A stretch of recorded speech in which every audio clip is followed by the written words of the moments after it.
I'm Martina Pittis. So we are at Pigdale, which is the last remnant of ancient gumwood forest anywhere in the world. We had a project here titled Restoration of Pigdale's Gumwood Forest.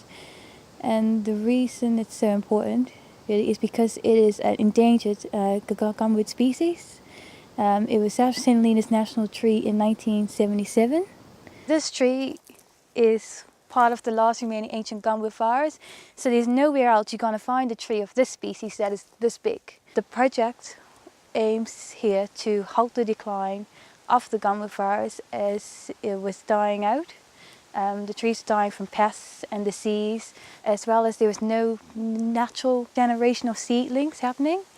So what this project aimed to do is to restore it to its former glory and to join up all the patches that spread out along this site. So what we did here is we cleared out invasive species using the Bradley method, where we cleared directly around the tree, just so to avoid the elements getting in and drying out the soils or knocking the tree over once it becomes exposed. We also educate the public and keep them up to date with our activities through newspaper articles and radio interviews, as well as engage in other key stakeholders such as the National Trust and EMD, even to some school groups to come down and plant some gumwood trees.